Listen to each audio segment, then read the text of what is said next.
मेरा नाम काव्या है। मैं 21 साल की हूँ और आज मैं अपनी जिंदगी की एक खास कहानी आपसे साझा करने जा रही हूँ। यह कहानी मेरे भाई के सबसे अच्छे दोस्त आर्यन की है, जो मेरी जिंदगी का एक बेहद खूबसूरत हिस्सा बन गया। सब कुछ उस दिन से शुरू हुआ जब मैं कॉलेज की छुट्टियों में घर आई थी। मेरे भाई का दोस्त आर्यन अक्सर हमारे घर आता था। आर्यन एक साधारण लेकिन बेहद मस्त मौला लड़का था, जिसके साथ हंसना खेलना हमेशा मजेदार होता था। मेरे भाई कबीर के साथ उसकी दोस्ती बहुत गहरी थी, लेकिन मुझे आर्यन की बातें समझने में थोड़ी दिक्कत होती थी। वह हमेशा मजाक करता और हर किसी को हंसाने की कोशिश करता, लेकिन मेरे लिए वह सिर्फ मेरे भाई का दोस्त था और इससे ज्यादा कुछ नहीं। एक दिन जब भाई और आर्य घर के बगीचे में बैठे गप्पे मार रहे थे, मैं चुपचाप एक किताब लेकर पास की कुर्सी पर बैठ गई। आर्य की नजर मुझ पर पड़ी और उसने मुस्कुराते हुए कहा, काव्या, तुम हमेशा किताबों में खोई रहती हो। जिंदगी का असली मजा तो बाहर है। मैंने नजरें उठाकर उसे देखा और हल्के से मुस्कुरा दी। मैं ज्यादा बात करने में यकीन नहीं रखती थी, इसलिए मैंने कुछ कहा नहीं। लेकिन उसी दिन मैंने पहली बार महसूस किया कि आर्य का ध्यान मुझ पर बार बार जा रहा था। वह मुझे देखकर मुस्कुरा रहा था और मेरी हर छोटी बड़ी बात पर गौर कर रहा था। मैंने इसे सामान्य समझकर नजरअंदाज कर दिया। दिन बीतते गए और आर्य का हमारे घर आना जाना बढ़ता गया। वह अब सिर्फ कबीर से मिलने नहीं आता था, बल्कि कभी कभी अकेला भी आ जाता था। वह मुझसे बातें करने की कोशिश करता था, मेरे काम में मदद करने की पेशकश करता और कभी-कभी मेरे लिए चाय भी बना देता। एक शाम जब मैं घर के बाहर लॉन्स में अकेली बैठी थी, आर्य आया और मेरे पास बैठ गया। उसने कहा, काव्या, तुम्हें पता है, मैं कबीर के बहाने यहाँ ज्यादा आता हूँ। असल में मुझे तुमसे बातें करना अच्छा लगता है। मैं हैरान रह गई। उसकी आंखों में एक ऐसी सच्चाई थी जो मुझे सोचने पर मजबूर कर रही थी। उस दिन के बाद से आर्यन ने मुझसे अपनी भावनाओं का इजहार करना शुरू कर दिया। वह कहता, तुम्हारी मुस्कान मेरी दुनिया है काव्या। मैं तुमसे प्यार करता हूँ। मैंने पहले तो इसे मजाक समझा, लेकिन धीरे धीरे उसके इरादे साफ हो गए। उसने हर मौके पर मुझे खास महसूस कराने की कोशिश की। मुझे एहसास हुआ कि मैं खुद को रोक नहीं सकी और एक दिन मैंने उसे पूछ ही लिया, आर्यन, क्या यह सब सच में प्यार है या सिर्फ एक मजाक? उसने मेरी आंखों में देखते हुए कहा, यह मेरी जिंदगी का सबसे बड़ा सच है काव्या। मैं तुमसे दिल से प्यार करता हूँ। आर्य की बातें मेरे दिल को झंझर कर रख देती थीं। उसकी आंखों में जो सच्चाई थी, उसने मुझे यह सोचने पर मजबूर कर दिया कि शायद यह प्यार वाकई सच्चा है। मैंने अपनी भावनाओं को समझने की कोशिश की, लेकिन आर्यन का हर छोटा सा इशारा, उसकी हर कोशिश मुझे उसकी ओर खींचने लगी। उस दिन के बाद आर्यन ने मुझे अपनी दुनिया का केंद्र बना लिया। वह मेरी हर छोटी छोटी जरूरत का ध्यान रखता था। सुबह की चाय से लेकर रात को गुड नाइट कहने तक वह हमेशा मेरे आसपास रहता। एक बार जब मैं तेज बारिश में भीगते हुए घर जा रही थी, तो आर्य अचानक अपनी बाइक लेकर मेरे पास आया। उसने अपने जैकेट से मुझे ढका और कहा, काव्या, तुम मेरी जिम्मेदारी हो, तुम्हें इस तरह ठंड में भीगने नहीं दूंगा। उसकी यह बात सुनकर मेरे दिल ने पहली बार उसके लिए धड़कना शुरू किया। आर्य का प्यार सिर्फ बातों तक सीमित नहीं था। उसने हर पल मुझे महसूस कराया कि मैं उसकी जिंदगी का सबसे खास हिस्सा हूँ। एक शाम जब मैं अपने कमरे में अकेली थी, आर्यन ने चुपके से गुलाब और एक छोटी सी चिट्ठी मेरे पास भेजी। उस चिट्ठी में लिखा था, काव्या, तुम्हारी हंसी मेरे लिए संगीत है। तुम्हारी आंखें मेरी जिंदगी का आईना है। मैं तुम्हारे बिना अपनी जिंदगी की कल्पना भी नहीं कर सकता। क्या तुम मेरी जिंदगी का हिस्सा बनोगी? यह पढ़ते ही मेरी आंखें भर आई। मैंने उसे जवाब नहीं दिया, लेकिन मेरे दिल ने जवाब दे दिया था। अगले दिन जब वह घर आया, तो मैंने पहली बार उसकी तरफ देखते हुए हल्के से मुस्कुरा दिया।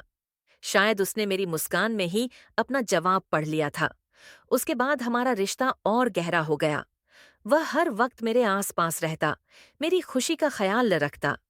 एक बार जब मुझे तेज बुखार हो गया था, तो उसने सारी रात मेरे सिर पर ठंडी पट्टियां रखी। उसने मुझसे कहा, काव्या, तुम्हारा दर्द मेरा दर्द है। अगर मैं तुम्हारी जगह बीमार हो सकता, तो खुशी खुशी हो जाता। उसकी इन बातों ने मुझे यकीन दिला दिया कि उसका प्यार सच्चा है। एक दिन उसने मुझे एक सरप्राइज दिया। वह मुझे खूबसूरत झील के किनारे ले गया। वहां चारों तरफ फूल और मोमबत्तियां सजाई हुई थीं। उसने मेरे लिए गिटार बजाया और कहा, काव्या, तुम मेरी जिंदगी का सबसे खूबसूरत गाना हो। मैं तुम्हें हमेशा इसी तरह खुश रखना चाहता हूँ। क्या तुम मुझसे हमेशा के लिए अपना हाथ थामोगी? उस पल मैंने उसकी ओर बढ़कर उसे गले से लगा लिया और मैंने पहली बार उससे कहा, मैं भी तुमसे प्यार करती हूँ। आर्यन यह सुनकर उसकी आंखें चमक उठी।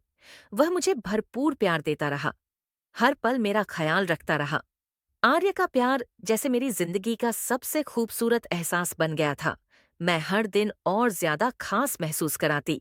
उसकी बातों में एक जादू था जो मुझे उसकी ओर खींचता चला गया। वह सिर्फ मेरा ख्याल नहीं रखता था, बल्कि मुझे हर पल खुश करने की कोशिश करता। एक शाम की बात है, उसने मुझे कॉल करके कहा, काव्या, छत पर आओ, तुम्हें कुछ दिखाना है।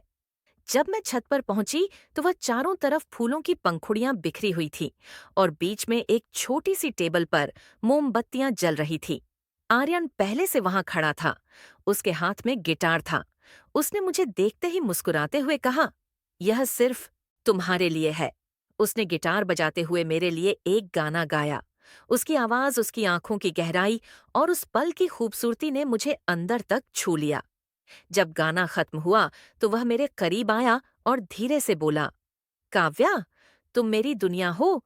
तुम्हारी मुस्कान मेरे लिए सबसे बड़ी खुशी है।